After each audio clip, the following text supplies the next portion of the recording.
My name is Erica Smith and I'm a Senior Lecturer in Chemistry here at the University of New England. The first thing I would like to do is to acknowledge the Anawan people, who are the traditional custodians of this land and whose people share the caring of this country with the Gumbaynggirr, Kamilaroi and Dunghutti nations. I pay respect to the elders of those nations, past and present. Tonight, you will hear some short talks from professionals who have built their careers on a foundation of STEM skills, after which we will have a question and answer forum where you'll be able to ask the speakers any questions you have. Depending on whether or not you already have a career aspiration, we hope that we can either begin or broaden your thinking about subject and career options and opportunities, inspire you with the creativity of STEM, and demonstrate to you that, like anything, if you are interested and motivated, you can succeed. And lastly, that a foundation in STEM can lead you almost anywhere. I would now like to hand over to the Vice-Chancellor of the University of New England, Professor Annabelle Duncan. Thank you very much, Erica, and welcome to you all. It's lovely to have you here. We're very, very lucky today, this evening, to have with us Professor Ian Chubb. Ian is the Chief Scientist of Australia, and he has a list of honours to his name which is longer than you can poke a stick at, actually, Ian. If we were in Germany tonight...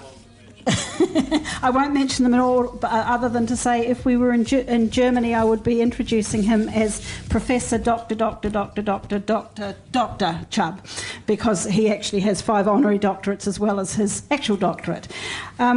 So Professor Chubb has held many positions in universities over the years.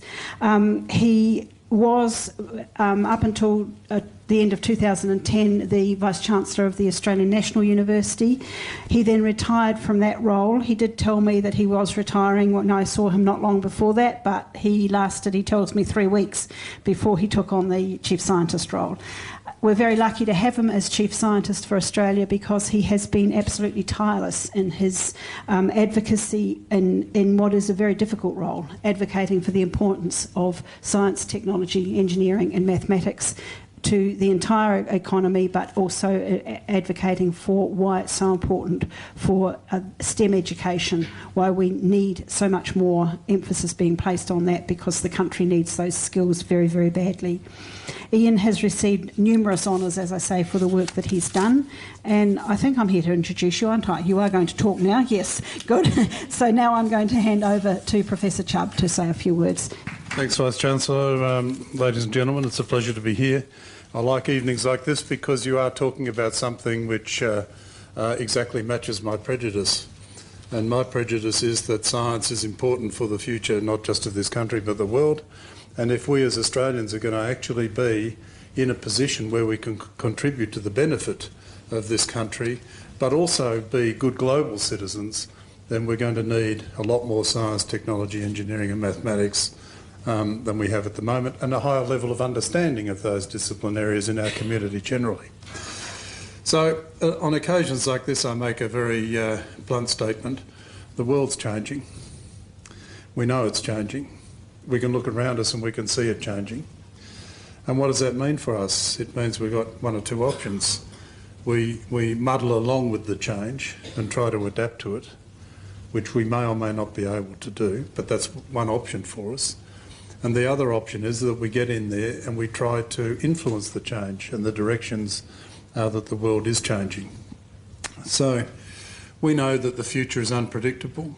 Scientists particularly know that the world is unpredictable because of the way things are changing, and the multiple variables that there are that underpin some of those changes mean that we can't be precise about what the world will be like in 2050, 2030, 2020.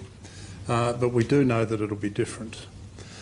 So we need a bunch of people who can approach that unpredictability with confidence and with certainty, with analytical skills, with qualitative skills, with creative skills, with philosophical skills indeed, that will enable them to look at change, to embrace the opportunities that come with change, and to make those opportunities to turn those opportunities into things that will make the world a better place. Now, it's up to us to do it. As I've said before, indeed I said before this afternoon, that people won't do this for us. We have to make sure that we understand what our responsibilities are and our obligations are, both to ourselves, our country and our planet. And I think that we can do that, and we can do that by seeing the sort of young people that there are in this room who are interested enough to come tonight to hear about what careers STEM might lead you to. The important thing I think to remember is that when you do courses in science, technology, engineering and mathematics, you develop skills, analytical, you approach issues in systematic and in a critical way, you look for underlying logic, you're devoted to evidence, you're devoted to ethical development of evidence and ethical interpretation of evidence. You don't take things at face value, you question, you query, you build confidence by challenging the currently accepted dogma. And you don't just challenge it because you don't like it. You don't just challenge it because it's different from what you think. You challenge it because you want to see the evidence that leads to the conclusion and the evidence that can help you draw different conclusions and take thinking in a different way. So you do things in systematic, analytical way, qualitative skills, but above all ethics. It is important that scientists have high levels of ethics. It is too easy to be tempted, as some have in the past, and we know, drop the odd decimal point or put it in the wrong place because it fits the story better. Your story comes from the evidence. Your story doesn't make the evidence. And you have to just remember that this is how we as scientists work. But equally importantly, we need people in the community who may not be working as scientists, who may not act as scientists, who may not do experiments. But the level of understanding of how science works is really important to how we address some of those changes in the future. It's not enough simply for some bunch of people to say the climate is changing and another bunch of people over here, usually journalists or something like that, to argue that that's all rubbish and that's fraudulent and all of this sort of stuff. When people who don't know how science works hear those two sides of that argument, they get confused. And you can see the confusion in popularity polling. You can see it because the number of people who think that we have to do something substantial about climate change or not changes. And it changes not on the basis of diminishing evidence base, but on the rhetoric surrounding that evidence base. So we need to have people in our community who have a higher level of understanding. And the third thing I'd say to you, especially the young ones who are thinking about all this, as I had to once, that just remember that a scientific education can take you anywhere. Just because you study physics because you love physics, or chemistry or biology or mathematics, whatever it might be, you don't have to work in those disciplines to get the benefit of your education in those disciplines. And Australia would be a better place if we infiltrated multiple parts of the economy, multiple sectors in the economy, with people with scientific training and expertise, the way scientists think, the analysis, the search for evidence, the rhetorical commitment to argument about evidence and what it might mean. So as a country, as a planet, we need people, excellent scientists who do great work and understand and provide the evidence that we can use to interpret the way the world is changing, the way the world's becoming different.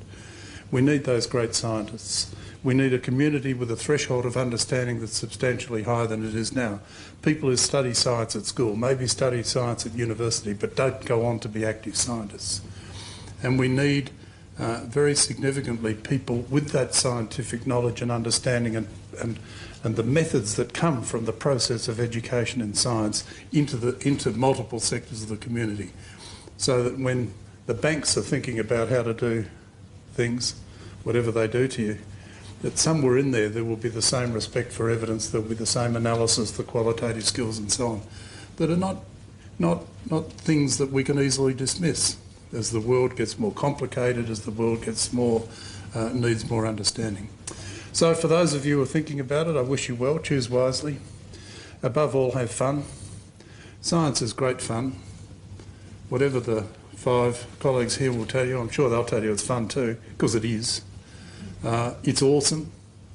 It's endlessly fascinating, and it can take you in all sorts of directions that you could never predict right now.